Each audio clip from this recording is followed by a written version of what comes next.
Lloyd, where philosophy matters. What is up, everybody? It is Jack Lloyd here, and we are back with the 25th episode of ZeroState, which is crazy. I mean, I kind of just did this, just wanted to connect with cool people and talk about liberty and philosophy and all different types of stuff. And here we are, already at, 1/4 of the way to 100. So that's pretty cool. In terms of any updates or announcements, things coming up, I would say the thing I can tell you most, I guess, pressing would be that me and Far are going to be one of the headline people at the LP Washington event, and that's going to be up March 24th, 26th. So if you're in the Pacific Northwest and want to check that out, come see us, come hang out, come see what's going on with all different other speakers and guests too. Please come on out and check us out there. We'd love to get to see you and meet you, and of course, hang out with everybody else there is cool. And so without further ado, I'm going to be bringing on a guest here who I became a fan of, well, on Twitter, which I personally barely ever used Twitter before. I only got a Twitter in like 2020 and then didn't use it for a while. But then this person happened to come along my feed. I was like, oh, okay, I like this guy. I like what he's doing and talking about. So Drew of Lockout Days is our next guest, and he talks about economics and libertarianism on Twitter and on his YouTube channel and on wherever else he can wake people up. So welcome, Drew. How's it going? It's going pretty good, Jack. Thanks for the invite. I will say, so on the YouTube channel, it's definitely economics and politics. My Twitter is a little bit of that, but it's also mostly just me being stupid. Yeah, and fanning about sharks, I think. Yeah, talking about sharks and frogs and everything that I can think of. The Chiefs. I was really annoying about the Chiefs this past weekend. Right. That's true. I do see you post about all different types of topics and interesting things, which you do a good job of that. I'd say you're definitely talented at getting people to laugh and to think. So could you tell us a little bit about what got you into doing this type of social media work and like wanting to be a figure and personality on your channels? Yeah. So the Twitter account I made to promote my YouTube channel, like I never thought, when I first made Twitter, like I had never used Twitter and I was like, oh, I suck at this, but I guess, I got this YouTube channel. I guess I got to say something on Twitter to try to promote it. But yeah, my main thing was the YouTube, and I had wanted to be a YouTuber for a long time, but I just never gotten around to it. Part of it too was that I always lived with, my parents, and I didn't want to like be in my room making YouTube videos because I'm embarrassed by that kind of thing. But yeah, I became an adult, 19, moved out of my dad's house, and then in November of 2020, this was in the middle of all the COVID stuff, I was working at a bank as like a new accounts representative. But they decided, hey, we're only going to have all of our employees work 2 or 3 days a week, but we're still going to pay you full time. So I had all of this extra time, and I was like, well, if I don't make a YouTube channel now, I'm never going to get around to it. And then that's how it started. And yeah, it took off pretty quick. And then the Twitter ended up getting even bigger because I guess people think I'm funny on Twitter. But yeah, the YouTube was always my main thing. That's awesome. So when it comes to doing, the talks that you have about economics, libertarianism, things like that, how did you get to a point of, getting into that? Like, what was your progression and where you came from before? So I've been a libertarian. I was either 12 or 13. I was still in middle school whenever I became a libertarian. And what it was, my dad was a big Ron Paul supporter. So I overheard a lot of stuff like, if China was making military bases here, we'd have a problem with it and stuff like that. And, heroin needs to be illegal. What? You need the government. If heroin was legal, you would start doing heroin. You need the government to protect you. Stuff like that I would overhear. And then I turned 12 or 13 and I was like, I'm getting pretty old. I should start to learn about politics. Let me check out that Ron Paul guy that my dad really likes. And that was my introduction. And then through Ron Paul, I started learning about other people back in the day, like Adam Kokesh and Julie Borowski. Yourself, I eventually stumbled across. And, people like Stefan Molyneux and all that stuff. And over time, I eventually became an ANCAP. So by the time I made that YouTube channel, I was 20 years old, but I had been a libertarian for, 6 or 7 years by that point.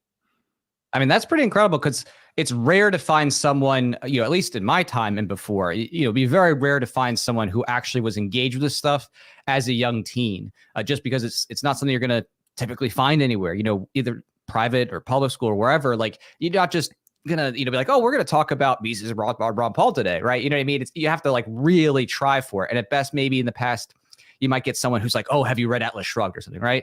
So how did that impact you having kind of this whole different world of knowledge that is far different from everyone else that, you probably would be around, in school or wherever? Like, how did that change things for you? Oh Lord, it was annoying in school whenever we'd be in history class and they'd be talking about how Ronald Reagan and his trickle down economics made the rich richer and the poor get poorer.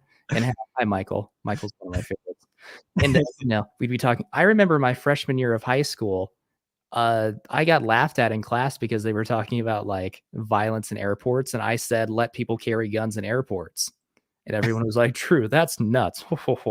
It's like, yeah, and you have all these mass shootings that would happen when I was in school, and everyone at school would be like, "Oh, we need to ban guns and stuff," and I was, I live in Missouri, so there's a lot of like I live in the southern part of Missouri, so half the people I went to school with talk like I do, like just a Midwesterner, and the other half are like, "Yeah, don't take my firearms away from me."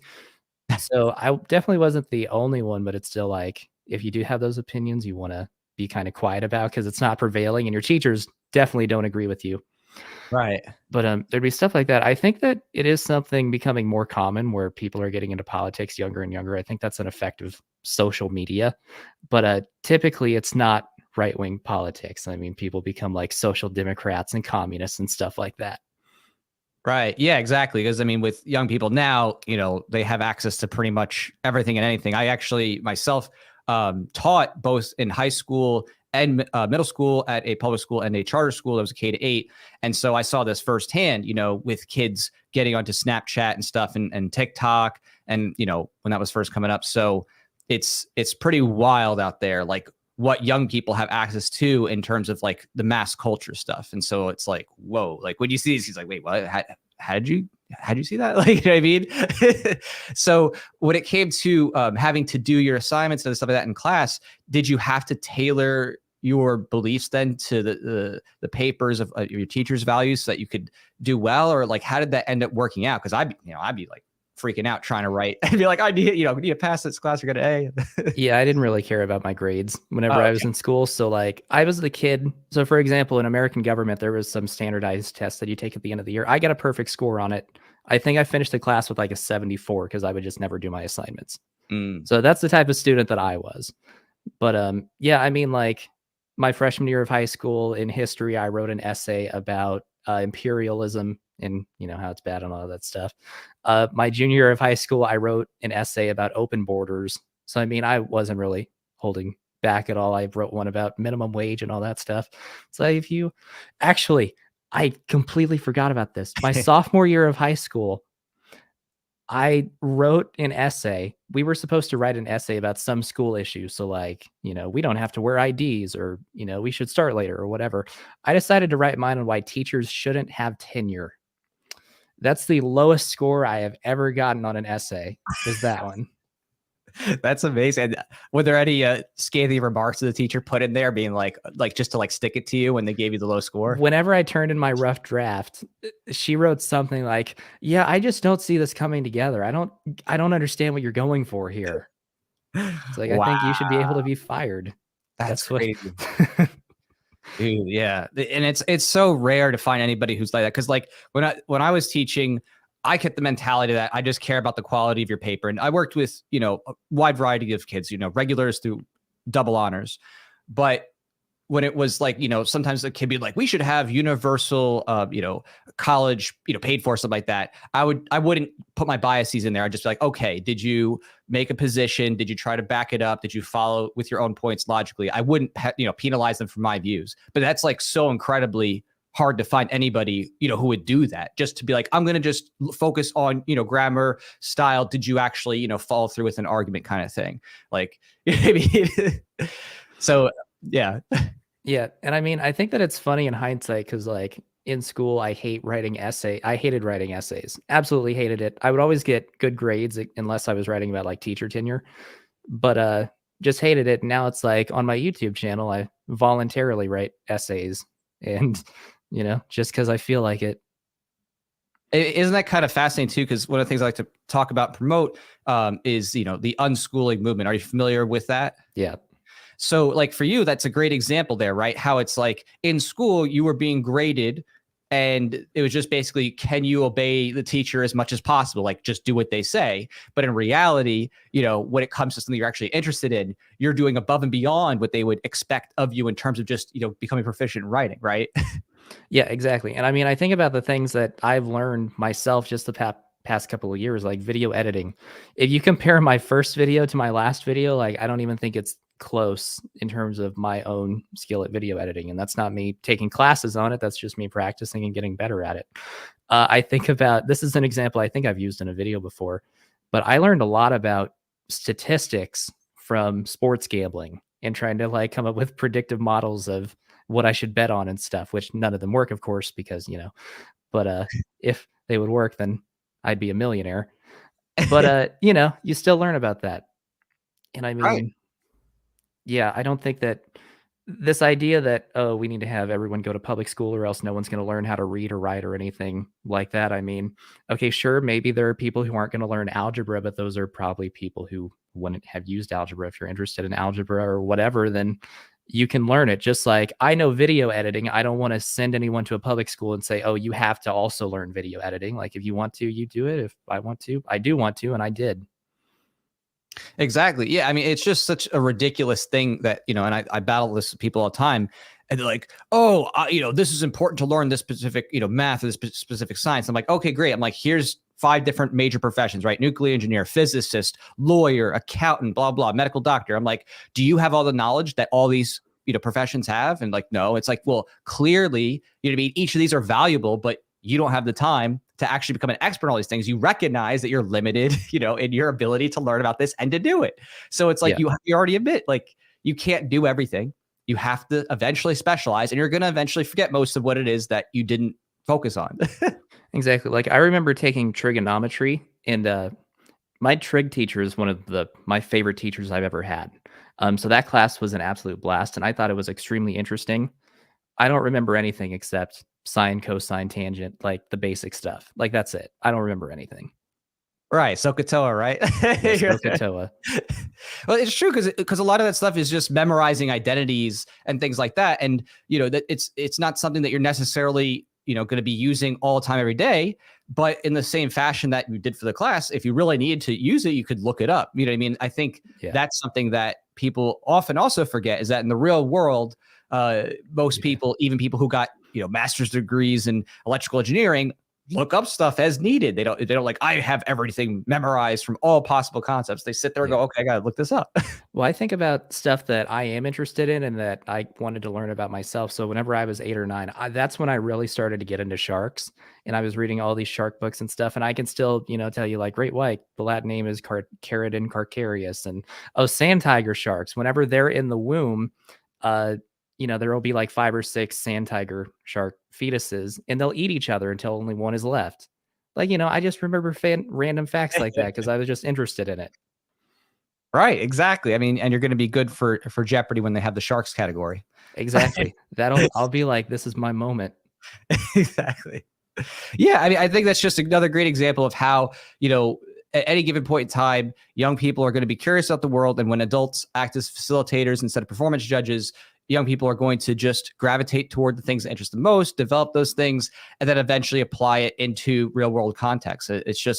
It's something that too many people, are not ready to give up yet in terms of, they're holding on to that. We got to essentially plan the lives of kids. Otherwise they'll just be dumb and work at McDonald's, Yeah. So trying to help people with that's important. It's like the why phase. Like that's something that annoys parents whenever your kid turns 2 and they just start asking why about everything. You're like, oh, well, this is whatever. Why? Because, blah, blah, blah. Why? And they just keep asking why. And it's like, because they're curious about the world. That's how kids naturally are. And then it gets beaten out of them by school. Yeah. No, absolutely. I mean, I think too many don't realize how much the process of schooling ends up causing young people to resent any type of learning. They really just associate it with chore and force. And then they start to, just kind of ball in and anything that's offered to them, they're like, oh, no, I don't want to read. I don't want to do anything. Math is scary, whatever. And it's horrible. It's horrible. Yeah. I mean, yeah. Homeschool, take your kids to the aquarium. There's your biology class. That's what it's all the way more fun than being in a class and having to take a test. Yeah, I definitely agree with that. Did you have that growing up? Were your parents doing that with you kind of thing, like taking you to museums or aquariums and stuff like that? We would, but not in place of school. I was thinking of that specifically because like a month or two ago, I went to an aquarium with my friend Max, and we were there, and there were a bunch of like parents with their kids, and it's like school is in today, so it's not like school is out. I guess there's just parents taking their kids to the aquarium instead of having them be in school, and it's like that's pretty freaking cool. Yeah. No, I mean, and to me, that's just way more memorable. You're gonna remember the experience of actually seeing, a giant anaconda or a beluga whale or something like that, seeing it in person as a kid. That's way more impressionable, and to read the information about that in that context, it is to be like, oh, okay, here's a textbook, and okay, I got to just fill this multiple choice. Exactly. Like, yeah, it's just not interesting. I mean, people binge watch educational videos on YouTube and stuff, and they're like, why can't my teacher be like this? And it's like, because they're boring. System isn't set up that way. I sent out some other tweet a few days ago about how the education system is much harder for boys than girls. Like, I think that's also part of it too, that, boys don't want to sit in chairs and hear an elderly lady or middle-aged woman talk about nonsense that they don't care about. But yeah, it is what it is. I'm glad that I'm done with school. I don't want to go back, and I'm not gonna. I think a lot of like parents grow up and they remember that they hated school, but then after you get past it for a certain amount of time, you're like, oh, it's not that bad. Just go to school. I'm not gonna forget how much I hated school, and yeah, if I ever have kids, I would very much like them to be homeschooled. Yeah. Oh, I 100% agree. I mean, having seen it on like pretty much every front myself, because I went to private schools. I, taught in public school. I was also a juvenile criminal defense attorney. I've seen the whole process, like from, start to finish on a public private side and in the criminal system. And there is nothing redeemable about that system. It truly is something that's meant to get young people to just value obedience and conformity, and to erode any self-drive they have, any creativity they have, slowly and surely over time. It really is destructive to young people's self-starting. Yeah. And that's one of the first like libertarian things that I started to really get into. The School Sucks podcast, Brett Venant, and he would talk about like John Taylor Gatto and the Prussian model of schooling and all that sort of stuff. And I made a video about it. That was one of my first few videos that ended up doing pretty well. And Malice tweeted it at one point, Michael Malice. So like, yeah, school is a prison. That's something that I still believe as an adult, not just an edgy teenager. Like, yeah, school is a prison for children. Yeah. That's pretty incredible that you heard that from Brett, who, he's a great guy, did a lot of great work with the School Sucks podcast project. So that's just like mind blowing to me, that whole like causal chain reaction in your life of like, hearing that and then getting it all the way up to Michael Malice and him recognizing that like, that's awesome. Yeah. And I mean, I had a phase where like, I was like, all my videos and stuff, like, what does it even matter? I'm not influencing anyone. But then, you get comments where people are like, no, yeah, you changed my mind on this. And then you don't know what the ripple effects are going to be. Like, I think about people who I used to watch that had like 300 subscribers who are no longer on YouTube anymore. And it's like, they may have felt like, oh, I don't have very much reach, I'm not making an impact. And it's like, yeah, you absolutely were making an impact. Yeah, I think that's a good point, that a lot of people don't know what it is that their full impact is, because they're not trailing every single person who's watched their content or said anything, about it. And so, if you're out there and you're making content, and it's halfway decent, don't discount yourself. You know what I mean? It's something that you got to keep grinding at, year after year until it actually builds on up as you've done. Yeah. And on that note, when it came to, being in school and your friends group, were you able to convince other people of your ideas and positions while being in school? Sorry, I was just reading that comment on the side. No, I wouldn't really try to convince anyone of my politics in school. Like, I kind of always kept it to myself. I didn't want to be like the social pariah, like the crazy libertarian kid. That being said, I definitely wasn't the only libertarian who I went to school with. Like, in that government class I mentioned earlier, that was my junior year of high school. We were all supposed to take like this I side with quiz and find out who we voted for. And me and this other guy, Jack, we were both like the two best students in the class. We would always win at like the trivia games and stuff. And we both were like, we'd vote for Gary Johnson. We don't have to take the test. We both know that we would vote for Gary Johnson. And yeah, there's other kids like this guy, Paul, I went to school with, on his Facebook handle, he had something like just a kid fighting for liberty. And like, I know he was a libertarian guy. He mentioned anarcho-capitalism one time in my English class. It's like, yeah, so there's some cool kids in there, but there's also probably some commies.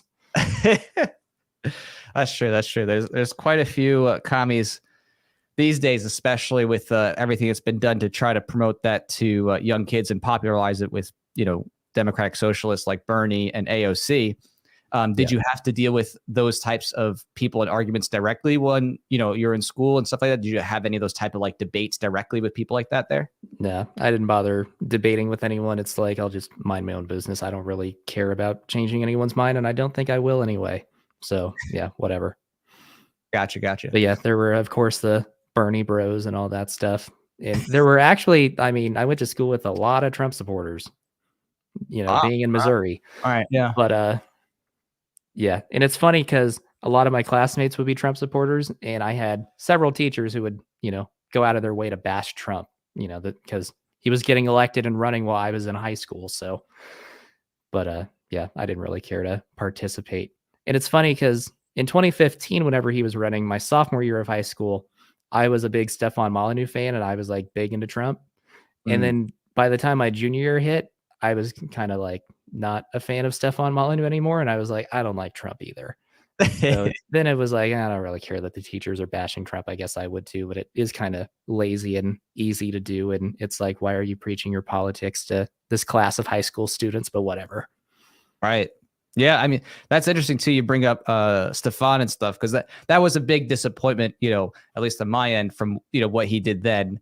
Lots of us speculated, like, is it because he had gotten cancer and was like feeling death coming soon? So it was like, I gotta do something, practical and political, and this will be it, But yeah, he, you can basically, as they say, have past Stefan debate, present Stefan, and then, have them go back and forth themselves. Yeah. I was a huge fan of Molyneux. Like, I used to consume like every single video he uploaded for a couple years.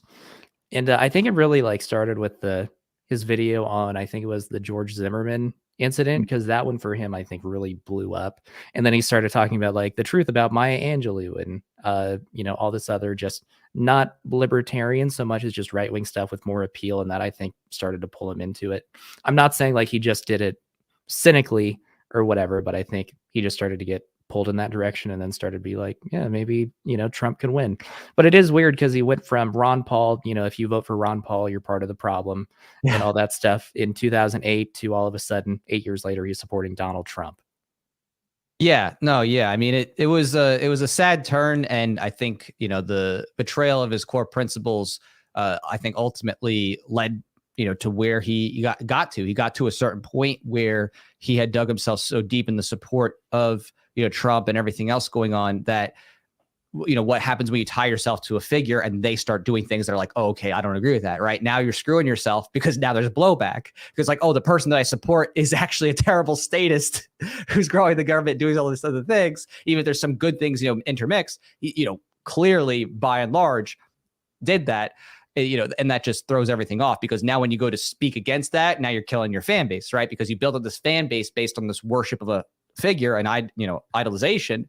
And now we're like, oh, well, actually, I need to criticize that. Well, now your fan base is going to come back on you, so. Yeah. And I don't even know if he talks about politics anymore. I think now he's more focused on like the parenting stuff, which that's good, because that's like the best stuff that he did was the peaceful parenting stuff. So, that's a positive development at least, but it is bad that he got deplatformed. Like, that shouldn't have happened. But he did get unbanned from Twitter. I don't know if he's tweeting again. I don't think he is, but I don't think he's ever going to come back to YouTube, but maybe we'll see. Maybe YouTube wises up. Yeah, I don't know. It'd be tough considering the content and the general hate of him that came at that time.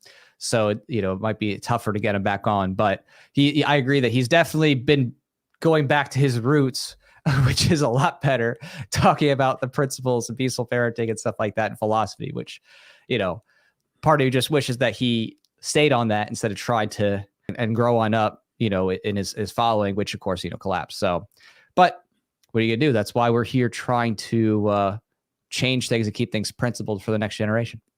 There you go. That's what it's all about. Libertarian principles such as the I'm not gonna. Yeah.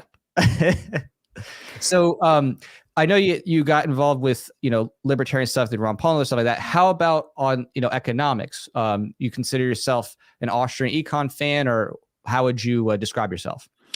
I don't know if I would consider myself to be an Austrian econ fan. I do like David Fried. I mean, like, yeah, I've read Rothbard and Mises and von Bauwerk. I made a video called, it's my favorite video I've ever done, so I'm just going to mention it, called Karl Marx and the Close of His System, where I basically just do Eugen von Bauwerk's book, Karl Marx and the Close of His System.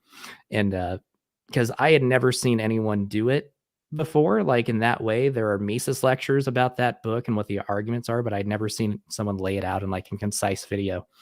But in that one, I basically just go through like Marx's entire argument, and then I go through the entire rebuttal. Because the problem with debating Marxists is that it's so tied up in their own nonsense that in order to debate it, you have to like unravel everything, or else they'll just say like, oh, you just don't understand it, you're using the terms wrong, or whatever. Like whenever people try to debate the labor theory of value, Marx's labor theory of value and exploitation, and they say like, so you're saying that like, if I stumble across a diamond in the woods, that's less valuable than if I was shoveling dirt, because the dirt, there is more labor to, like, that's not what Marxists are talking about when they say the labor theory of value. You have to go through and be like, they mean this, they mean that, blah, blah, blah. That's a really good video that I did. I'm just going to come out and say it. I have a lot of videos of mine that I don't think are good. And, in hindsight, it's like, I am much better at making videos now than when I did that. That's a video that I think is pretty good. Yeah, I mean, that's awesome. It is tough to unpack all the communist theory, and especially when they have like, oh, well, I'm not this type of communist, I'm this type of communist. It's like 50 different, gender communists. So, but I mean, it's also just like debating flat Earth, where it's like you can have all of these elaborate explanations for all of this stuff, and you can go through piece by piece and be like, here's why, even by your own definitions of things, why this is wrong. right. But in reality, it's just value is subjective. That makes more sense than value is derived from the average labor that goes. Yeah. Right. That just makes more sense. It's simple. It's basic. Absolutely. Why is this memento that I have worth more than, whatever? It's because I value it more. That's what it boils down to. Right. Exactly. The values only recognized at the point of transaction. It's until then it's unrealized. Exactly. So and when it comes to other types of, I guess you could say, communist theory and ideas, we're talking about, for example, their distinction between private property and personal property and things like that. Are these things that you have debate on or debunked in your other videos as well? Not that specifically. The only videos on communism specifically that I did are that one, Karl Marx and the Close of His System. And then I did another one directly responding to Richard Wolff, where he was on Lex Friedman, and he had the dumbest argument for capitalism I've ever heard. Or what did I just say? He had the dumbest argument against capitalism I've ever heard. I don't remember exactly what he said, but it was literally, capitalism is bad because it creates competition, and competition is bad itself. Or no, it was, capitalism is bad because it destroys competition, but competition itself is bad. It's like, what does this even mean? And I spent a bunch of time talking about how monopolies don't happen in free markets and all this sort of stuff to directly counter what he was saying. And that video did pretty good, and I had a lot of angry communists on that one, but overall the reception was positive. I think that it's very important to be like selective with your wording. And whenever I do videos on like economics or trying to debunk someone, I'm trying to make sure that I understand what they're saying and make sure I'm directly addressing it and not straw manning. But you still get people commenting who like either just do not understand what you are saying and just completely misinterpret the point you're making, or people who are still just like, nah, that's not right. That doesn't follow. That's not true. It's like, well, too bad. So I'll take it back. I also did one more where called something about capital and interest, which was also about Eugen von Bauwerk, and it was about how no, capitalists don't exploit workers, and here's what their function is. But yeah, otherwise there was a period early on I was only talking about like politics and Libertarian Party stuff. I didn't want to touch economics because I was like, there's already people who know more about economics than I do, like Tom Woods and the Mises Institute and Jeff Deist.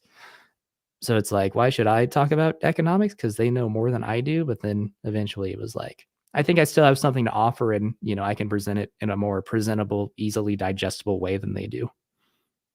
Oh yeah, I agree, and I definitely would tell people that too. So I'm glad you're doing what you're doing. The idea that there aren't still better ways to present these economic principles is just simply not true. Like that, and that's kind of why I even wrote the book that I did, because I'm like, there is so much that is lost in translation, because in many of these works that might be looked up to with Rothbard, Mises, and so on and so forth, they add in so much extra detail that to me sometimes is just like stream of consciousness and not really pertinent to the core elements of the argument. So to me, there's lots of ways, I think, and ways to improve a succinct articulation of these ideas and encapsulate them for an audience to get them pilled on it, like to get them introduced to it. Because for a lot of people, they're not gonna be like, yeah, I'm going to read a 1,000-page, treatise in economics. Sure. Yeah. Okay, But it makes sense why an economic treatise would be as detailed as possible. Like that makes sense. But for the average person, yeah, exactly what you're saying. Like I just want, the TLDR of it.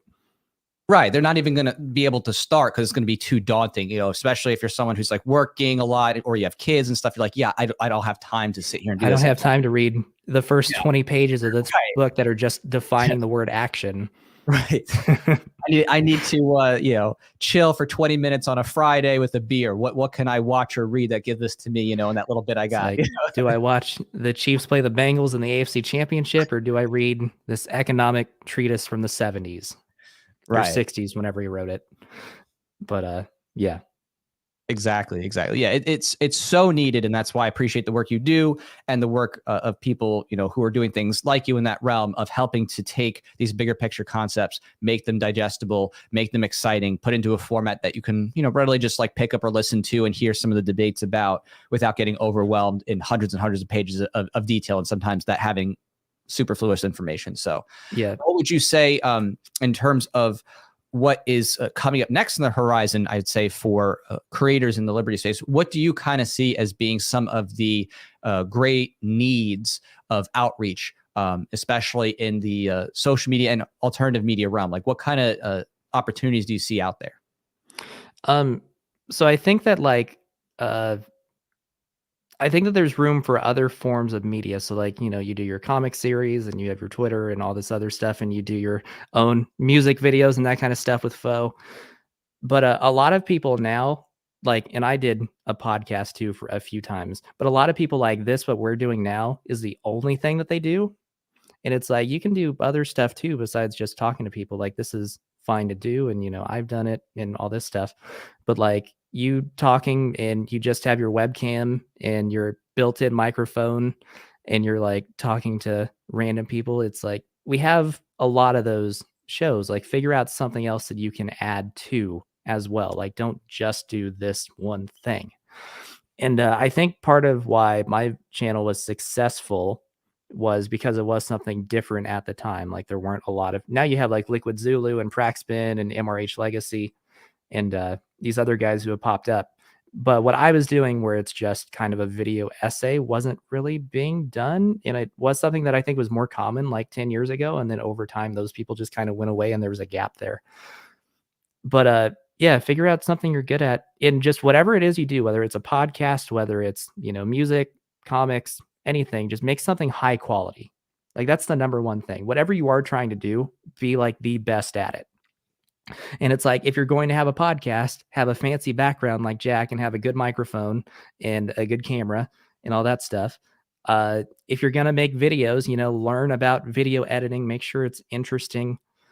If you're going to make music, don't just be like, the point of this is to preach libertarianism. Just make music. Like think about Rage Against the Machine. That's political, and that's, a lot of communists like Rage Against the Machine, but it's also just really good music. And even though I'm a libertarian, I'll still listen to Bulls on Parade. So yeah, that's what I got.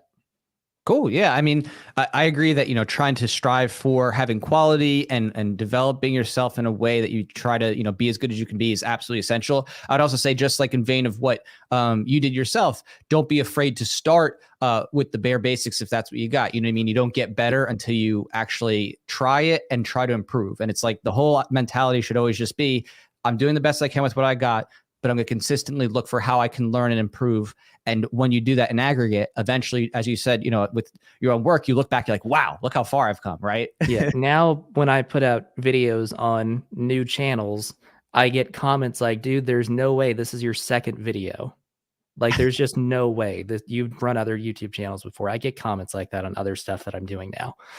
But yeah, like my first video on my channel, my blue-pilled libertarian videos that I, I think it's terrible, just for the record. But I recorded audio on my iPhone. I didn't know anything about editing. Like, that was my first video I ever tried to put together in like a professional level video editor. Prior to that and stuff, I had used Windows Movie Maker. And I think that shows, but at the same time, that video is at like 11,000 views, and Dave Smith talked about it on Part of the Problem, and Michael Malice tweeted it out, and Cernovich tweeted it out. So like, if that terrible video can do well, so can whatever you guys are doing can do well. And yeah, over time, like, you just learn by doing, and over time you'll get better to where, your 50th video is going to be way better than your first. And also too, like, I wouldn't even worry about getting viewership and exploding, because if you aren't getting, like, if your channel isn't taking off, it could just be that you aren't ready to take off yet. And I really do think that once you start producing content that people like, it may not be immediate, it may take time, but if you keep going, then you will get picked up. And I truly do think that. And I think a lot of people try to, they promote their show and like they do all this extra stuff, and they're like, oh, YouTube is shadow banning me and all this stuff. YouTube certainly censors people, but your podcast with 20 subscribers, I don't think is on the radar. It could just be that, your content isn't something that people want to watch yet, and you're just not ready to get that audience. But once you get there, you will. I mean, look at how long Stefan Molyneux was doing his show. He was doing it for years, and 10 years into a show, he finally hit 1 million subscribers. It took him time to take off. Yeah, absolutely. Yeah. And on that note too, I think that one of the things that you've done well, that you mentioned before, is that you have used synchronicity between different social media platforms to help boost what it is that you're doing, because sometimes you get a little bit better traction on one place than the other, and that allows you to kind of cross promote the other thing, right? And help feed the success of something else, right? Where you can, have a place that's a bit better following, and then use that to promote what it is you're doing in another arena. Yeah. And it is necessary, especially if like you are trying, because the hardest part of starting a YouTube channel or whatever is whenever you have 0 subscribers. Because then it's like, if I don't do something to put this in front of people, no one's going to see it. So it's, whether you figure out SEO and how to appear in like Google search or YouTube search, or whether you're sharing it on Twitter or Reddit or wherever, you have to do something to get it to share to people. Now that, once you start to grow a little bit, the kind of value in that starts to diminish. Like, you'll post something on Twitter and you'll get, 10 link clicks. Like for me, whenever I share something on Twitter, it'll get views and clicks, but it's kind of like what's coming naturally just through YouTube, like, is way more than it. So it's like, it's not useless, but it's not that big of a deal. But a lot of stuff with YouTube, like, I would encourage people to just don't listen exclusively to libertarians on how to run a YouTube channel. Like, I know Tom Woods did advice on how to run a successful podcast and all this stuff. Listen to people outside of our bubble, because all the libertarians, relatively speaking, are very small. Like, Dave Smith is at 100,000 subscribers. That's, in the grand scheme of things, compared to like your average YouTuber, nothing. Like, nothing. So if you want advice on how to grow on YouTube, don't listen to Dave Smith or Tom Woods. Not to call them out specifically, because they're great, but listen to Mr. Beast. Listen to people who are huge and try to take advice from them. Listen to Mr. Beast, these YouTube channel gurus, like the good ones, not the ones who are just trying to sell you courses. And yeah, just learn about YouTube, because I think that you can grow on YouTube specifically. I don't think you have to share externally. I never shared my stuff externally for the most part. But yeah. Yeah, I mean, Mr. Beast is quite the interesting one too, because Mr. Beast, his whole thing is he keeps his videos at 1080p to give it the old YouTube style. When he does his advertisements, he integrates it in a way that you can't turn away, because it's like he does it in the middle of whatever gag he has going on, so you can't actually like skip it, which is pretty smart. And then, of course, all of his videos are like the most clickbaity, crazy things you can imagine. Like, it's like 50 guys sleeping in one room for 30 days. Who can win $1 million? So it's, he has a little bit of an advantage there. He's a genius. Oh, he's absolutely Yeah. yeah. Like I'm not a fan of his videos. I don't really enjoy them, but yeah, he's a genius. He was a dude who started YouTube and sucked forever and got no traction. And eventually he just kept studying and learning. And now he's, the best YouTuber ever. And it's like, you get out of it what you put into it. Like if you're someone to where you're not going to put any effort into it, then yeah, don't expect results. Like that's a big part of it. But you mentioned Mr. Beast ad reads. My favorite example of that I've ever seen. I don't remember the guy's name, but in the middle of his video, so whenever you get a sponsor, you have like a thing to read a piece of paper, and it's like, Harry's Razor says blah blah blah blah blah. This dude went to a drive-through and started reading it to the person at the window, and like that was his ad read. They were like, "Hey, welcome to McDonald's. How can I take your order? Did you know that with Harry's Razors, you can?" And it's like that is that is genius. I don't know if I can say bad words. This is not a PG show. Yeah. There we go. Sorry, I disconnected my earbuds for a second so I could kind of hear you. I need to plug in my laptop. One second. We're going to take this moment to do an ad read for Harry's Razors. And while Drew is there plugging his headphones, we are going to sell you on why you should use Harry's. Actually, what's he put on it? So my laptop is on the verge of death. That was very close. I've had that happen in work meetings where it's like we're in the middle of talking and my laptop just dies. It's like, son of a. Well, while you were out, I did a Harry's ad read. And I was about to bring in how we were talking about, like, you saw my shaving video back in the day and how I need to do an update for the latest way that I shave. I'm like, thank you. That's a good point. Like because I think of stuff like that. So like your shaving video, I remember, do you know Lengthy Arthur? Oh yeah. Oh yeah. He's one of my favorite YouTubers ever. And it's like, I remember just random videos of his and, I'll mention it to him and he'll be like, really? And it's like, now people do the same thing to me where it's like, I think this video sucks, but then people will be like, oh, Drew, I love that video. And it's like, really? Kind of like back to what I was talking about, to where you can make an impact without even thinking about it. Like, yeah, really? That's the video that you really like? What? I'll take it. I know. You never know. It's just each person's on a journey at different points. You just never know who's like, oh, that did it for me, But yeah, on the notes of, trying to get on up there and do outreach and kind of reaching the next generation, get into those new heights, thinking of ways to take it to the next level. Does this mean that you would be open to having, some type of, 1 week in a room, we get a bunch of libertarians together and can they survive? And the winner gets like, $100,000. I don't know about that specifically. I don't think that would, I don't know, maybe someone smarter than me can pull that off and find a way to integrate like Mises in there. Right. But I don't know about that. Can like, 20 libertarians survive without killing each other for 7 days? Can 10 libertarians survive in a room without calling each other not real libertarians?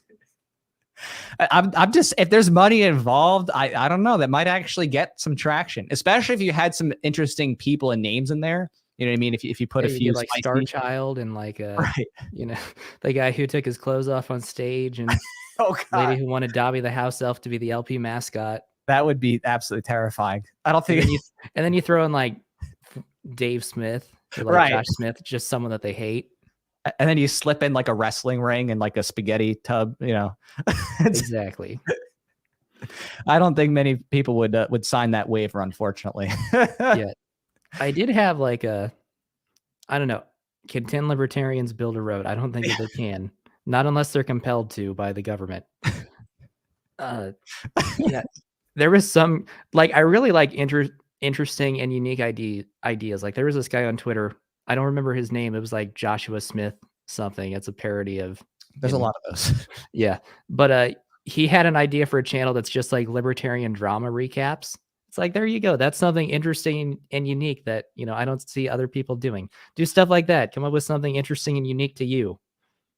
There was something done like that. It's not too active, but it was called Celebritarian Magazine. Oh, really? And it was done by someone with Dollar Vigilante back in the day. It's not done too much anymore, but yes. So these like, I'm like, how deep I'm super deep. Like if this is, the liberty movement, I'm like that. basically. So yeah, I mean, it's this kind of stuff has been done in tease in the past, but I think we have talked about this before, like if there was a TMZ kind of thing of like liberty stuff, people would probably watch that. Yeah. And you watching this, you could be the Keemstar of libertarianism. Right. You're like, did you see that Twitter argument yesterday between Julie Borowski and Stephen Kinsella? It was absolutely insane. Yeah, exactly. I think that's a good idea. But yeah, come up with your own stuff. Like I have been at, like, especially when I first started, people would ask me like, yo, Drew, how did your channel take off so quick? And part of it was luck for sure. I think in terms of how fast it was, because I don't think that, the content I was producing was really ready to blow up back then. But I mean, I certainly played an element to it, and I've had more success since with other stuff. So I think that there's certainly a skill to it. But whenever I first came out and, everyone was having me on their show and stuff, and, Dave Smith was talking about me and stuff, a few other channels like started to do the same thing that I was doing, and none of them are still around because they all just gave up. And it's like, one, if you are going to start a YouTube channel, it's work. You want to be successful. But two, like, come up with your own thing, like be unique. And, you either need to be unique or like whatever it is you're doing, you need to be the best at. And that's why people like MRH Legacy, that guy specifically, love his channel. Super smart. Excellent stuff. He makes freaking hour-long videos on praxeology and stuff. He has a video called Debunking Every Anti-Capitalist Argument Ever. That's fantastic. That dude, top of his craft, and he needs to upload again. And I told him that he needs to upload again. But yeah, be unique, be different. Just make good content. That's the main thing. Whatever you do, make sure it's good. That if you don't want to sit through your own stuff, why should other people? Right. Yeah, I agree that content is still king. And at the end of the day, if you don't have something that makes people feel that kind of gut reaction emotion, whether it's like, as they say, like to get someone really inspired, like anger, fear, love, feeling jealous, or, feeling so happy and laughing. Like if you're not doing something that makes you go, oh my gosh, that really like impacted me down here. You know what I mean? It's not going to probably go as far. It's just a fact. It's not, if it's not making someone feel that kind of emotive experience, it's a bit harder to get viral. Even if you have a really good lecture, but if it's just kind of like dry and like, not exciting, well, it's like, yeah. And that's why people who are successful in speaking, they often will tie either interesting visuals or comedy or something to like keep it interesting and make people laugh and like their fences or whatever. So yeah. And I mean, like if you're just sitting and you're like, taxation is theft, and obviously roads would be built and all that stuff, then yeah, like you're only going to have a libertarian audience. Like you're only going to get people who already agree with you. You have to be interesting and be able to bring in people who maybe don't agree with you, but they think like, hey, this is a pretty entertaining video. And I mean, that's like the hardest part of the videos that I make, because it's like I have to write these scripts out, and one, I have to make sure the argument I'm making is sound, and I'm not misunderstanding any facts, or if I'm debunking someone, I don't misunderstand what they say, and I have to make sure that everything makes sense and it isn't contradictory and all that stuff. It's also like I have to write in jokes, and I have to figure out how do I make this funny and keep this engaging to keep people's interest, because talking about capitalism typically doesn't really interest most people. It interests commies because they get angry.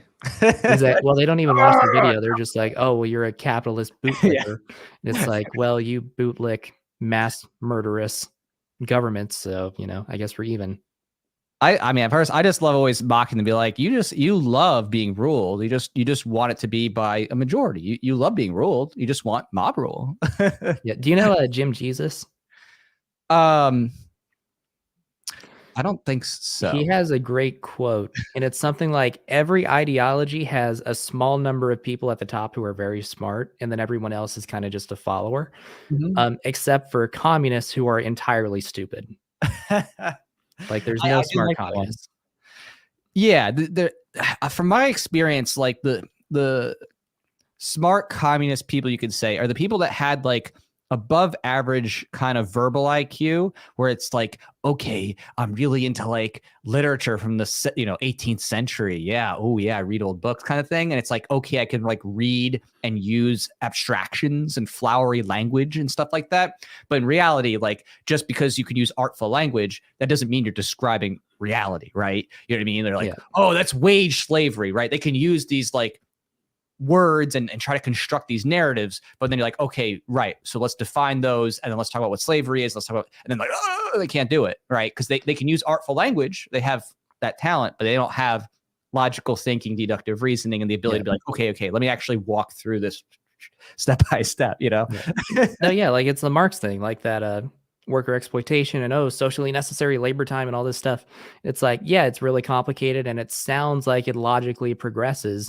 But if you actually break it down, like, no, this stuff doesn't work. Like the premises are wrong, and then it doesn't even logically follow what they're arguing. But it sounds smart. And if you don't really like think about it too deep, then you're like, oh, this makes total sense. But right. And also too, they have legitimate complaints too. And that's a part of like success, I think, of anything that's an aberrant ideology, is if you have something that is true, a kernel of truth within what you're saying, it makes everything else much more saleable. So like when they critique actual problems of like government corporate collusion and past conquest, they're like, oh, well, what about East India Company and stuff? It's like, okay, yeah, these are real actual problems and evils. It's like, you got that, great, you saw the problem, but now you haven't actually thought about, okay, well, what's the solution that doesn't actually then continue more theft and oppression and collectivism of forcing people to these regimes and these things. So exactly. And it's like, personally, I have respect for ANCOMs that's a really good comment. I have respect for ANCOMs that they recognize, like, yeah, the Soviet Union, not something we want. Tankies are the worst people on the planet, to where it's like, you're really going to defend the Soviet Union and communist China and all this awful stuff. Like, no, just recognize, or they say, not real socialism. But then it's like, strangely enough, every instance of socialism always leads to mass murder. That's so weird. But yeah, right. Every attempt toward it ends up not working out all that great. Yeah. It's like, okay, yeah, sure, like this isn't your ideal, but every attempt to get to your ideal always ends this way. Maybe you should reevaluate. And that's why, like, I don't understand. Haven't seen it that often, but I don't understand people who go from libertarianism to straight anarcho-communism or communism.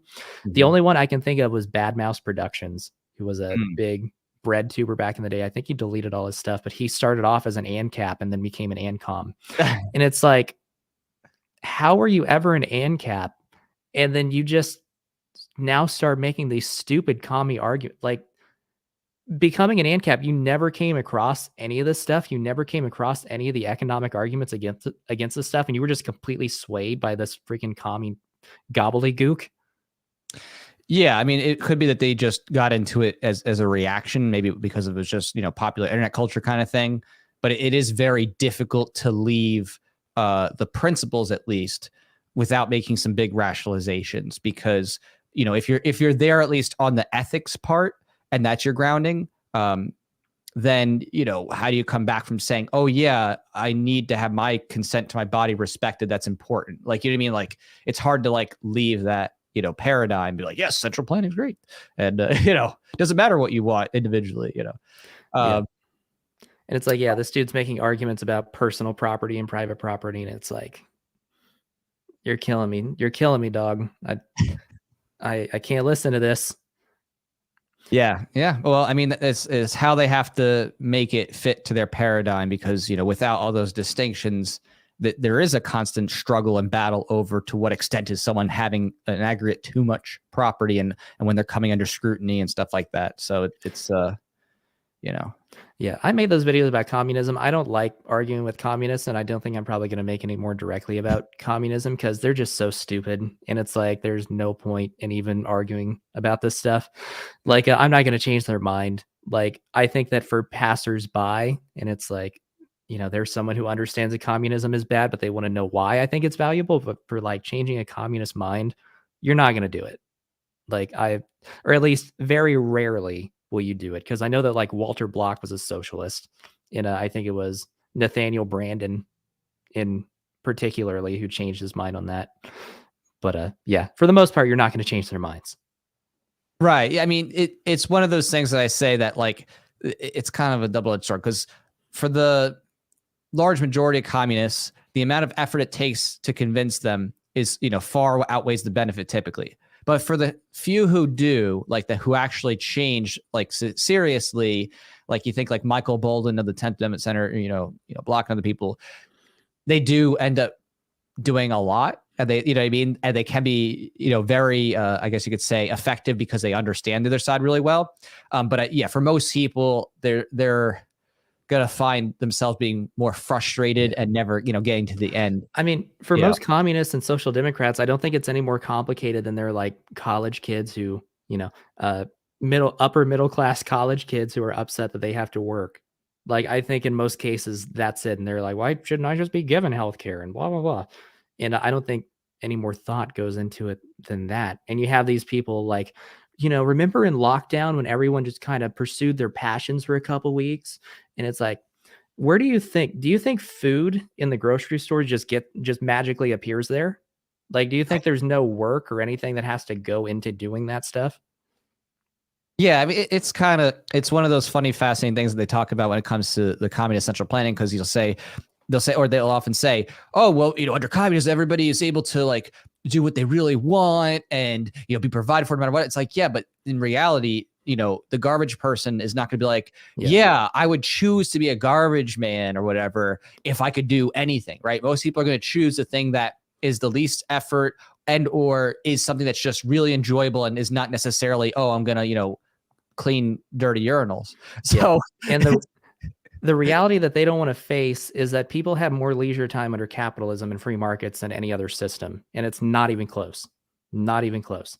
The fact that, you can sit after work and play Xbox for 8 hours, that's because of markets.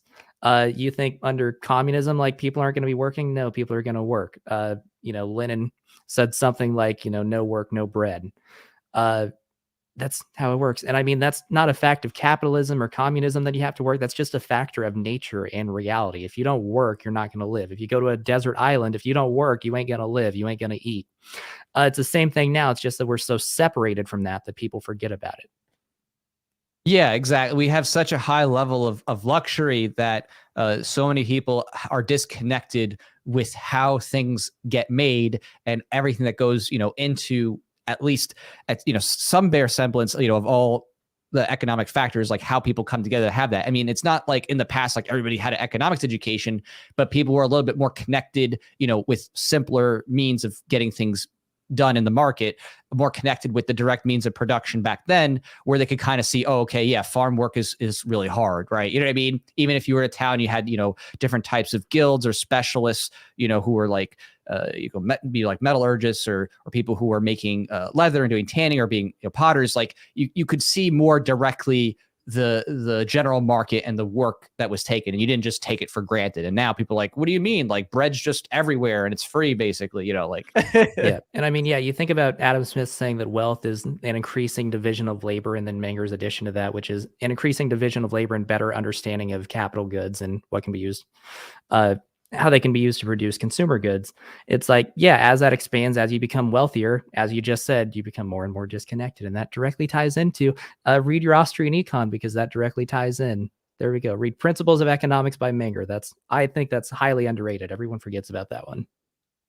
Well, that's great. I'm glad you actually mentioned that, because I was going to ask, what was your, favorite liberty work? My favorite economics book, period, is Economics in One Lesson. I think it's just so brilliant. But yeah, I also really like Principles of Economics, Human Action, Man, Economy, and State, that stuff. Anatomy of the State, really good. But yeah, and I do have your book around here somewhere, because I did buy it. Yeah, I do remember. I think it's in my closet. I appreciate it. And on that note too, who have been your top 3 favorite influences in the liberty to economics sphere? So Ron Paul, that's an easy one. I guess like non-famous people. Could be anybody. Okay, Ron Paul, Dave Smith, Michael Malice. I'll keep naming some. Lincoln Arthur, Jim Jesus. I mean, I guess Stefan Molyneux, because yeah, he was big for me at the start. John Stossel. I love John Stossel to death. But yeah, that's Those are the first few that come to mind. No, that's great. That's great. That's exactly what I was looking for. So I really appreciate Drew. Thanks for so much for coming on.